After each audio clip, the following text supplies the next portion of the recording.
Yo, what's good, everybody? It's your boy Manny, and I'm coming to you live from a very bittersweet episode here at the Manny J Media headquarters with Miss Doctor. I don't know why I say Miss Doctor. With Dr.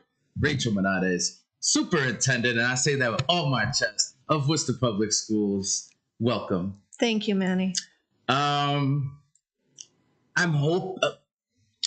know this is the last in your capacity, our last interview in the capacity of superintendent, but I hope that this is not the last of us showing up on air together, because we have, you cannot deny. No, chemistry. There's some chemistry here. We got some. Yeah, since day one. So, I would hope the same. You know, California's a great state to come and visit. Listen, yeah. I'm not against it. It's it is the golden state. It is the golden state. Palm trees. Yes. It is very alluring. Yeah, they're real. And I'm sure you're going to be doing some amazing things no matter where you go. And with that being said, we're going to hang on to that. Put a little pin in that, because we want you to hang around and find out a little bit more about obviously the elephant in the room. Everybody knows. But there's also some amazing things that have been happening all year, right? Even though there's been some big news dropped, there's some great things that are happening, and I want to give you the opportunity to speak on those, to speak on the staff that you've had the honor and pleasure of working with, and I'm sure instilling so much inspiration and just a great path into the future, even though you're going to be stepping down. I don't even want to say it. It is hard to say. It's so hard to say. I hate it. So tell me, how's the last year gone? This school year, I feel like, especially in the last couple of months, we have just turned the corner as a district. It's a really nice place to be. When I go out to the schools, I see children producing so many different types of evidence of their learning. I see first graders writing, a page and a half around habitats or whatever they're studying in their language arts. I see kindergarten children reading to each other. I see my secondary students producing, things like, I haven't seen podcasts, I don't think, but I've seen like news reports and stuff it's really cool to see it in action. And that's what children want now, right? They are, I said last night, actually, in the school committee, it's, that gold star on a child's piece of work. Yeah, that doesn't mean it anymore. Putting their work into a teacher's basket, that's not meeting. We've trained children. The norm in society now is everything needs to be public. Yeah. They count how many likes, how many loves, how many views. And that's not just on like their social media. That's what fuels them to keep going. And so we need to change. It's incentive, right? It's the total incentive, but it doesn't cost anything, right? We think that it's about them wanting financial. No, they just want public admiration, if you will. Right. And we've trained them to be like that. That's what, and I say we in the collective, it's social media. But let's use that in a positive. And so having children producing is so exciting. And the role of the teacher shifts with that. Yeah. And I know our teachers are still in the development stage, and some who are, more kind of the pioneers, they've jumped on, and we're going to keep developing people, because it's not easy. No. It's not easy to make that shift. Not even a little bit. And the principals too, it's a real shift in going from being kind of what we say in education, the sage on stage, like standing up there and speaking, and that still exists. You still need that time, but you also need time for then children to really grapple with what they're learning and then produce something. And to see it happening in my schools is a really great place. It feels very good. And it's not just in language arts. It is in my math settings. It is in every content area. The robotics is on fire more than ever. I mean, there's just so much great things going on in Worcester Public Schools. Yeah, the sports programs are doing amazing. So happy. How about, please forgive me if I get this wrong, but Burncoat High School's, I know the dance team. I want to say band, but it's not band. It's band and dance to cheer. Spirit or something? Spirit, yes. I think it's their Spirit team. Award winning. Shout out to Burncoat High School. Love that. By the way, my alma mater. Oh, yes, I do remember that. We very proud Burncoat Patriot. Yes, I'm so proud of them. And just to watch how they've, and that's the class. Those are the educators that made that happen, right? So you had the band, you had the dance, and they said, we need to bring this together. And they did. And they did it so incredibly quickly within one They're school amazing. year. They And just then they performed in the St. Patrick's Day parade, and they were amazing. They're everywhere. They're all over the place. Nationally being recognized. And it's amazing. they capture my attention every time. Shout out to them and all the amazing North High basketball team, for example. And their cheer team is amazing, too. And the South High girls basketball. South High girls, right? Yes. They're killing it out There's there, some yeah. ballers there, And yeah. since we named all the schools, I want to shout out Doherty as well with their brand new facility and classes. You know, when we were able to get the tour, I thought it was so cool. I'm sure you've been to the old Doherty. And you can see the difference and the disparities between the two. You know, but having all those hands-on learning classes, you know, such as 3D printing and auto, with state-of-the-art technology, just how lucky our kids are. And every time I go into that school, first of all, it feels like a movie set. Completely. Let's start there. Their theater, amazing. Beautiful. Do you remember when Robin Kennedy held her Yes. state senate Yes. tours there? Just a beautiful, beautiful facility. And you go in and the kids just, listen, kids are going to be kids and not all kids love school. That's the reality of the thing. But when you go into Doherty, you don't get that feeling that the kids are hating to be there. It feels like they're excited to be there. They're excited to learn. Yeah. Feels collegial. Feels really good. Yeah.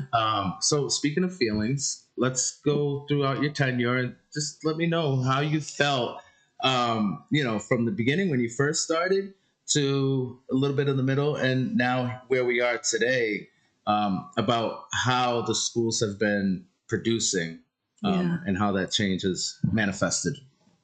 So I would start with my first year. Of course, it's such a learning year, right? So you're trying to learn what's going on, where's the entry point for improvement, and what do we continue to celebrate, right? Because people have been working really hard, and they always do. And I know they will continue. So what's working? How do we accelerate that? Where do we need to start the work for improvement? And just getting to know people, right? So whether it's my principals, teachers, community members, parents, that was, you know, yes. Just getting to know the community and how we do things here. And how does that complement what my experience has been? And then where did I see that, okay, I can see what I would, you know, I often refer to as the low-hanging fruit. That it's like ready to be cultivated. We got to pick it because it's going to go rotten. So meaning here's something that needs to get improved upon, and it's an easy one. And that easy one will really improve opportunities. And so a prime example was communication. Yeah. It really, it was like the parents in the community they are, our caregivers are just amazing. They love their children. They want information so they can make the best decision for their child. And our approach, it was hard for them to figure it out. It was like complicated. Our website was complicated. Our enrollment process, our knowledge of programming was really based off of who you might know. Yeah. Which in a community where we have a lot of families moving in, that's not helpful. Right. So the whole reorg, well, first of all, hiring a communications officer was huge. Finding the right one, which took about 7 months before I finally found the right one. But he has been phenomenal in the work, and then creating like an office that now that is their job. And I just can't tell you how much that has really transformed our district and given people an opportunity to take a glimpse inside, but then also give them the information they need to really make the best decision for their children. Right. The website, night and day, the bringing in of a new platform, Parent Square, that is translatable, so you can receive it in whatever language works for you, and then it will get translated to the other user in the language that works for them. Right. One platform, not 5 or 6 that our parents are trying to figure out. Huge. And the Family Engagement Office is another huge piece for, again, bringing our families together so that our educators, our principals don't feel like they're doing it by themselves, because they're not. Right. And our parents want to be a part of it. And so we have to help everyone kind of come together. The term I'm starting to use is we're co-conspirators in educating children, right? 100%. Listen, consistency is key. It's huge. So we need that consistency throughout the day, throughout the week. And teachers aren't there year round. There's summer breaks. There's right now we're April break. It's April break. Spring break. I'm so happy to say we're in spring. Isn't it beautiful out today? Today is beautiful. You know, there's those times though in between where teachers don't have the kids that parents need to be able to continue that learning and say expectations behaviorally and things like that, that where there's a breakdown in communication, that's not going to happen. Kids are going to go home, and essentially inmates are running the asylum at both places when that system breaks down. Well, and children are very savvy. They're so smart. Like, we cannot underestimate them. They will happily run us. I was going to get into one of the story about me, but we're not going to do that today because there's too much to talk about you and what you got going on. And I just want to, kind of understand, yes, you're going to be leaving. But if I know anything about you, I know you have a plan, and I know that you have a safety net in place for us to be okay. Emotionally, it's going to be a struggle. But systemically, I don't know if that's the right word, but as far as all the systems you have in place, we're going to be all right. And so one of the main questions I have is, what is your plan for a smooth transition in, what is the word? Help me. Next couple for the future? Administration. Yeah, there we go. That's the word I was looking for. Okay. Yes. So a smooth administration transition. So you're right. I do have a plan, but any leader, I've always been thinking about succession planning. That's always been the plan, because you have to build the people around you, right? You're not always going to be there for whatever reason. And so in my mind, it was always, how do I build my closest team, which is cabinet, right? That's the leadership team. And then how does that funnel out into the schools? Often I would say we have to bake this into the system, meaning whatever is happening that we're talking about at the cabinet level, how do we get that into the schools? What does that look like and sound like? How do we develop people and create the system so that people can implement? And then how do we monitor it? And that's the constant, right? So the year one was put some structures in place and systems. Year two was start to refine those systems, start to develop people. This year, we feel pretty good about the systems that we have now. It's people development we need to work on, and so I already have on my whiteboard. Okay, so here's where we are with the different kind of big ideas that are linked to the strategic plan. So the strategic plan is instrumental in how Worcester Public Schools is moving forward. This is not a haphazard, we're going to do this year, we're going to jump to this next year, because that happens in education. And we can do it. I'll say to the team, oh, I've got a squirrel moment, and I'll say something, and then I have to pull us back because I'm really bad about that. So we've got a strategic plan. We are implementing that. We're in year two of that. We've got 3 more years on that. That is the clear path for the implementation of Vision of a Learner. And remember, the Vision of a Learner are the skills and dispositions that we want every one of our graduates to have upon graduation.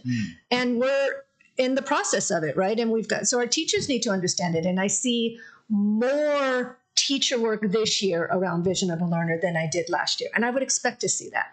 And I hear my principals talking about it more. We're working through it when we bring our teachers together about what does Vision of a Learner look like in our classroom and school. And so that will continue to develop. And that is the link through the strategic plan, because the strategic plan is all about how do we grow our programs, our CTE programs, our Chapter 74 on dual immersion for access for parents.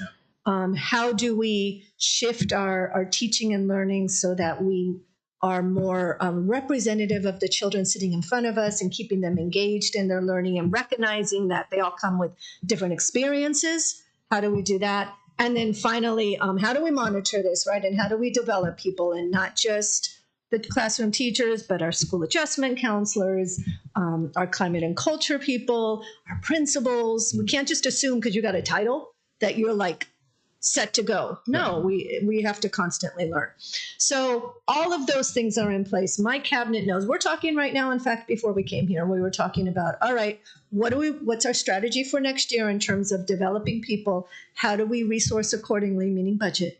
And where do we see the next areas of entry point for improvement? So I'm not doing this by myself. Right. And that in itself is part of the succession planning. And just so I think I understand what you're saying. I know. Please correct me if I'm wrong. That was a lot. I know. I'm sorry. I try to a lot of big words. I'm trying. I'm trying to keep up here. So, so even though you're leaving, a lot of the people who have worked with you over the past 3 years will be remaining. Correct. For the most part. Yes. And everybody's on board. It's all a team effort. You didn't do this alone. A lot of the people who are remaining in place help to develop these strategies, develop these guidelines, and more than likely will be able to carry them regardless of who comes in to succeed after success. You know what I mean? Yes. So I don't want to say replace you. I don't like that word. It's ugly. Follow you. There you go. Me. Yeah. Yes, and the only thing I would say is not more than likely. They will continue the work. They will continue the work. And it's not just the cabinet. They have, it's just not that leadership team. We have been very just purposeful about developing. I don't know if you remember these Q teams, these quadrant teams who are coaches that go out to the schools based off of the quadrant.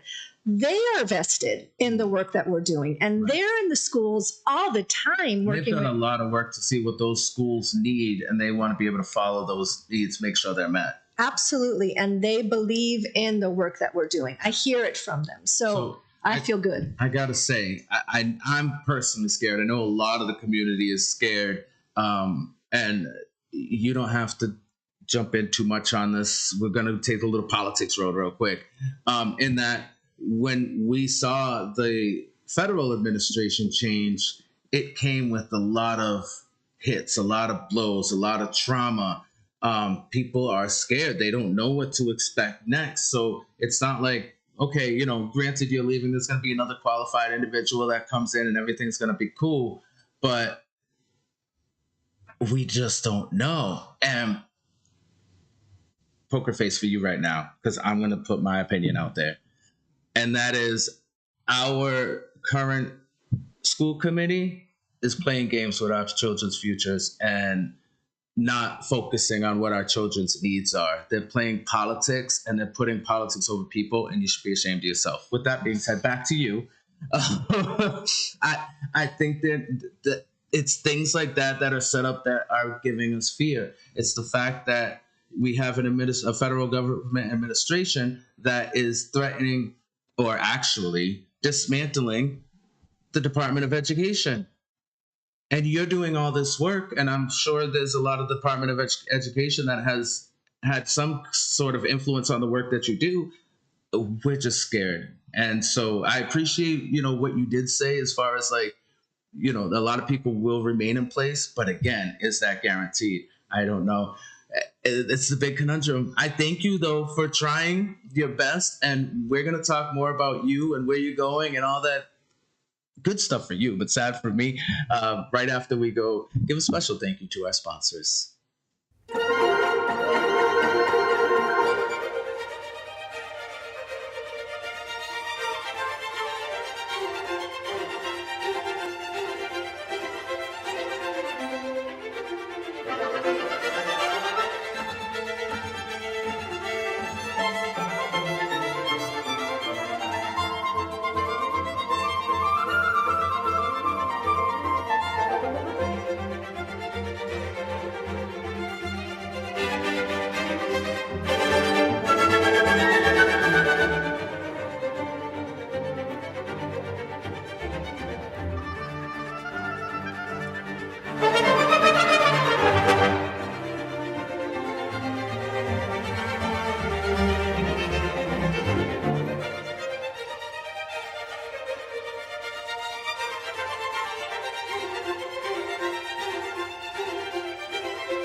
And welcome back to Interviews with Dr. Rachel Monárrez, Superintendent of Worcester Public Schools.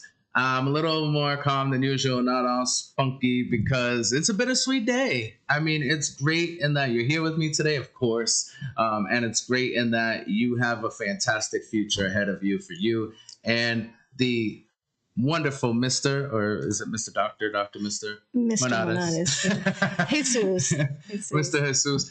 We appreciate you too, sir, because you shared this amazing, wonderful woman with our community for 3 years, and I know it could not have been easy, especially there's a lot going on.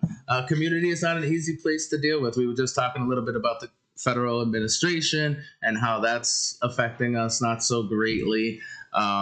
And I couldn't help but to notice from the minute you got in, it seems like our community, I'm sorry, the people who were, John, help me here. The people who are put in charge, the city government, there has been a lot of criticism since the moment you were put into this position. We did a national search and we looked for the best of the best. And we said the best of the best was you. And once we made that announcement, everybody and their mother who think they know everything has something to say and criticized you, from the most minute things to things that weren't even true.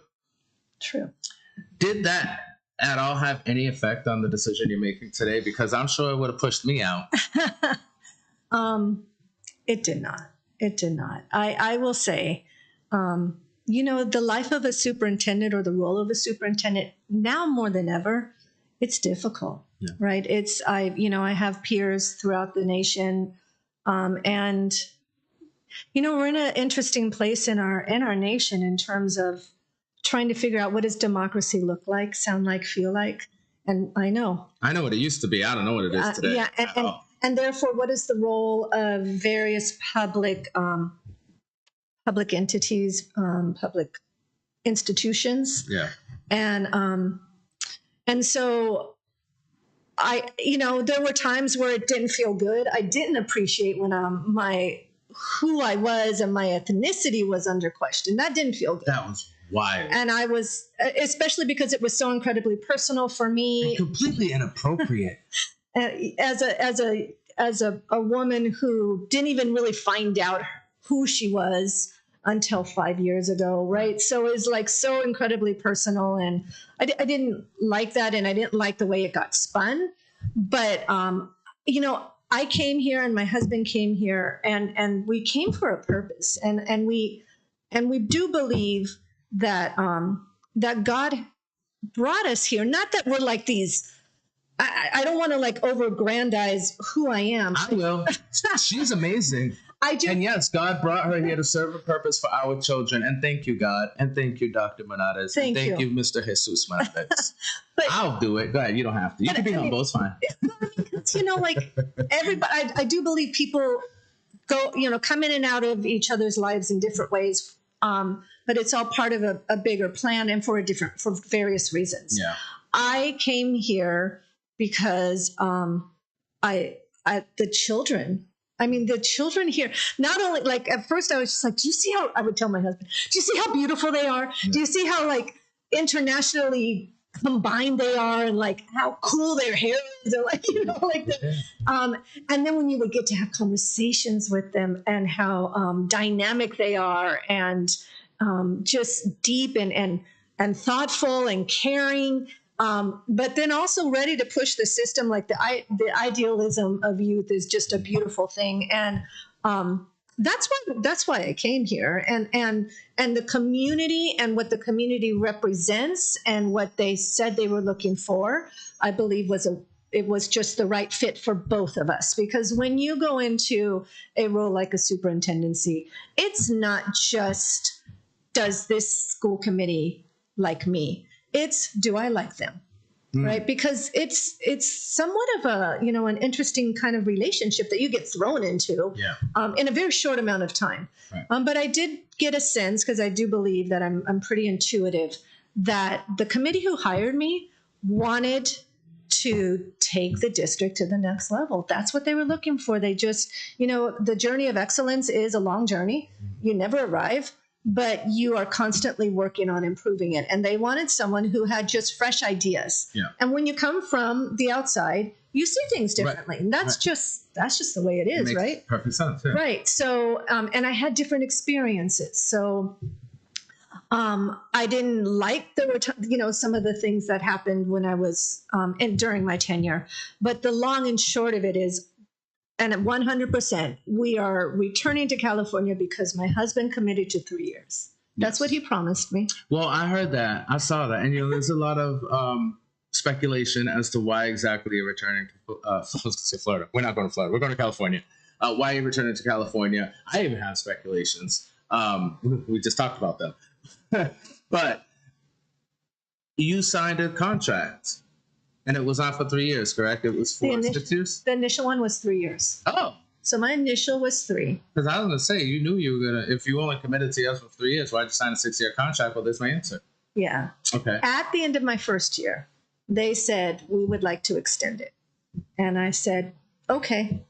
And I didn't ask him. Yeah. You would have liked to extend it, but... Yeah, and so I look back and you're in a partnership. It's not just you. Right. He's like, well, they didn't sign it with me, babe. That part. And he'll go back, and you don't really want him to go back with you. No. We've tried that, and that's, for some relationships, for some people that works. That's not us. Yeah.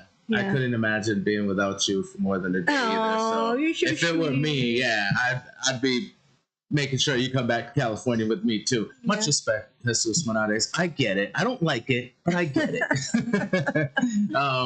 So we understand why you're leaving.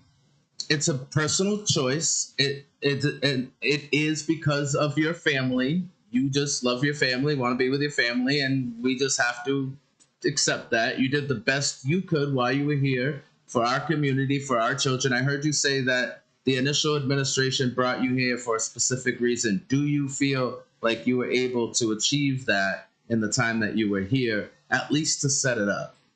I do. And in fact, at the interview, and that's recorded so people can find it if they wanted to, one of the last question that I actually asked of them is, in 3 years, how will you know that you made the right decision in hiring me? And the things I heard from them was, we want to see the academic achievement growing. We want, when we go and knock on doors for signatures, we want parents to start speaking positively about the district. I heard we want more inclusionary type of education. We don't, they said it in different ways, but it was keep our kids in school. There's too many kids getting kicked out, and it's not serving them well. Those are the types of things, and engage with our families. Yeah. Bring our families to the table. Bring people to the table. And so we're there. We've got those systems and structures in place. What I've said, I saw parents last night at the committee meeting, and it was hard. Yeah. Were there a lot of tears in the room? There had to have been. I don't know, but there was a lot of gratitude, and I think that will continue. But I said, the door has been open. The door of possibility has been open, and you all know what can happen. And I think it was Nellie Medina who said, not only did you show us what can happen, but you showed us how. Yeah. So people know, right? And once you get that taste, you're not closing that door. You're not going to allow it to. And I had an educator come and tell me that same thing. So I do believe that we're there. The saddest part for me is I don't get to see what the MCAS scores are going to look like this next year. I'll be gone, but I already told them You got to keep an eye on. You're going to tell me how we did, because I have every confidence that it's going to be. And it's part of your success. Our children's success has always been your success. You're only as successful as they are. That's it. So I think you have every right to know what those scores are and how much we've improved as a school district together under your leadership. Thank you so much. Thank you. I appreciate you, Dr. Monárrez, and I will be following you as well. Like I said, Manny J Media live from LA sounds really good to me. I like that. To have that. So definitely got to come out and maintain our relationship, maintain our friendship, and maintain our efforts in the community together, regardless of where you are. And before you go, I just want to give you one last opportunity, because numbers are everything in this world.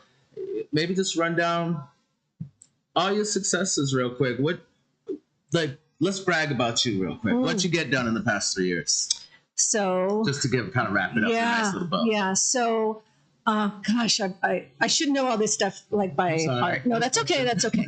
So I will say, one of the things was we have like over 100% increase in the amount of money we've put towards school facilities to improve the safety of the school. So over 100% increase. I can't give you the number, but it's really big. We went from 200,000 to a million something that we're putting aside. Yes, and even with the budget cuts last year, we said this is a priority. We can't change that. Academically, what we're seeing right now from my mid-year data, so that was December, January, compared to mid-year data last year, a 5 to 6% increase in literacy achievement for our scholars. So same assessment. It's not MCAS, but it's our internal assessment, and it gives us an idea of how children are progressing. So seeing literacy increases, seeing increases in math. I think that one's about a 4% increase,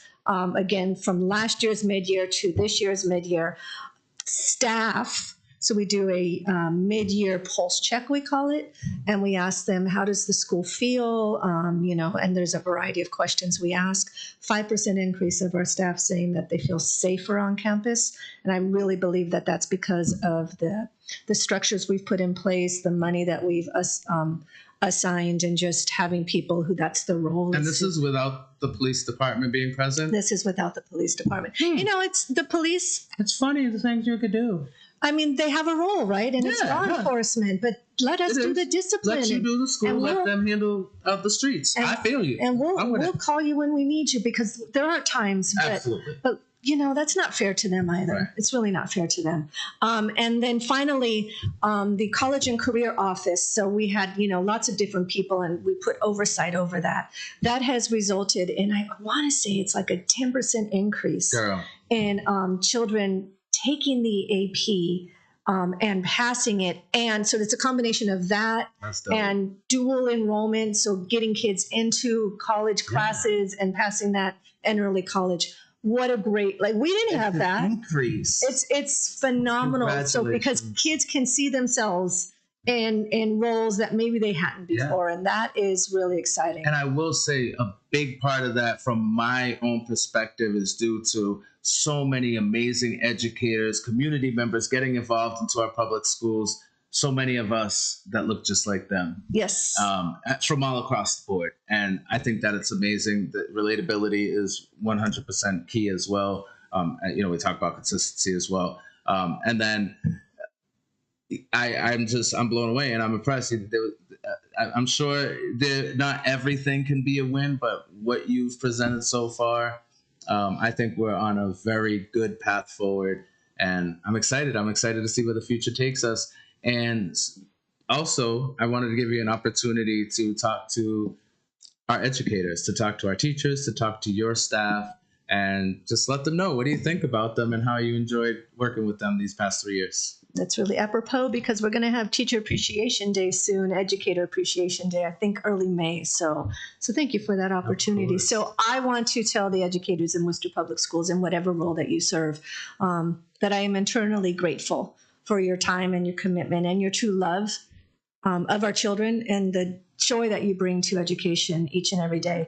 My daughter went into the field last school year, and I love listening to her talk about her children and how much she loves the field. And public education, people don't understand the hard work that it takes. And but I do, and I'll never forget it. And I see you, and I value you. And I thank you for what you do for our children and believing in them, because they need that and they deserve that. And we believe in you. So thank you. Thank you. And lastly, to our parents and children.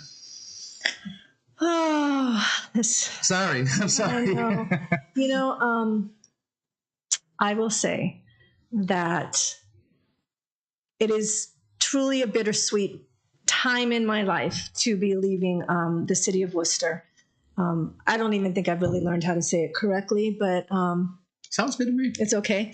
But I want to tell you that you have welcomed me in a community that doesn't necessarily, there's a lot of skepticism about people from the outside, but not the parents in Worcester, and definitely not the children in Worcester.